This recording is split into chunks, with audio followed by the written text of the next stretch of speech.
maisha ni kwamba lazima uweze kuweka akiba, kwa sababu akiba huwa ni muhimu sana katika maisha. Kwa maana kabla mtu hajaweza kufanya vitu vyote vile, maana hajawekeza ama hajafanya kitu chochote, maana lazima aanze kuweka akiba. Maana bila kuweka akiba, kwamba sosi kubwa sana ni kitu ambacho tunaweza kuundua katika maisha ni kwamba sosi kubwa ya vitu vingi ambavyo watu wengi wamefanya ni kwamba waliweka akiba. Lakini kama uweke akiba, maana kwa sababu akiba ni hela ambayo unajilipa mwenyewe wewe kama wewe. Lakini tofauti na hapo ni kwamba kama utatumia nje ya akiba yako, maana utatumia fedha watu wengine. Sasa kama una maarifa mazuri ya kutumia fedha watu wengine, utajikuta unaingia kwenye matatizo. Sasa leo tutazungumzia umuhimu wa kuweka akiba, wa kuwa na akiba. Kwanza, umuhimu wa kwanza, akiba inatusaidia na dharura. Maana katika maisha kuna changamoto nyingi, kuna kuumwa, kuna kupoteza kazi, lakini pia gharama za maisha huwa zinazidi kuongezeka na kukua kila siku. Kama mtu ana akiba, maana itamsaidia kuweza kutatua matatizo na kumwepusha kuingia katika madeni pamoja na mikopo, kwa sababu ana akiba, maana atatumia ile akiba.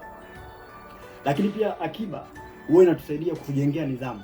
Maana katika maisha tunaweza kuishi ni kwamba akiba inakujengea nidhamu kidogo kidogo. Maana kama unaweza kumiliki kitu kidogo, ukipata kikubwa unaweza kumiliki. Lakini pia hata kama una fedha ama una biashara, una mali kubwa, maana hata ikiongezeka utakuwa unaweza kumiliki kwa sababu umeshajengea nidhamu. Kwa hiyo ukiwa na uwezo wa kumiliki kitu kidogo, maana unaweza kumiliki hata vitu vikubwa. Lakini pia akiba huwa inasaidia kututengenezea fursa.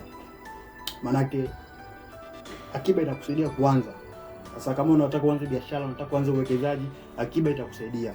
Lakini changamoto kubwa ni kwamba hata kwa mfano kama mtu anaweza akasema kwamba akiba yangu mimi ndogo, naweza kuweka 1000, maana tupige hesabu kwamba 1000 kwa mwaka inaweza kana 300,000. Kuna watu ambao walishindwa kufanya biashara kwa sababu walikuwa wana 300,000. Kwa hiyo ni muhimu sana kuweza kuweka akiba.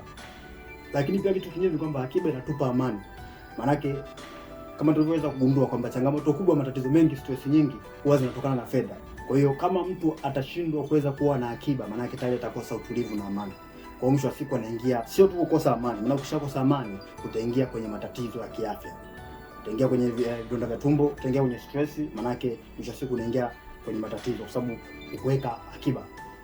Lakini pia kitu kingine, moja kati ya umuhimu wa akiba ni kwamba akiba inatusaidia kufikia yale malengo yetu ambayo tuliweza kuyaweka.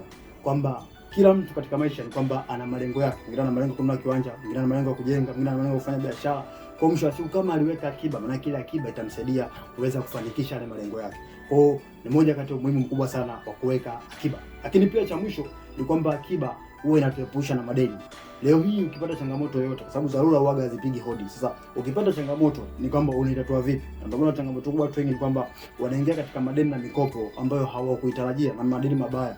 Kwa hiyo kwa sababu ya nini? Kwa sababu hawakujipanga na zile dharura. Kwa hiyo lazima uweze kuweka akiba ili uweze kuepuka hizi changamoto za kuingia katika madeni mabaya. Kwa sababu madeni mabaya ni kwamba ukipata changamoto ya kuumwa au ukipata tatizo lolote lile, maana la kutumia hela yako, hilo tayari tunasema kwamba ni madeni mabaya. Kwa hiyo ili kuepuka hivi vitu ni kwamba lazima uweze kujifunza kuweka akiba. Mimi ni Robert Chilongola, ni mwelimishaji wa masuala ya fedha. Build it, lead it, live it.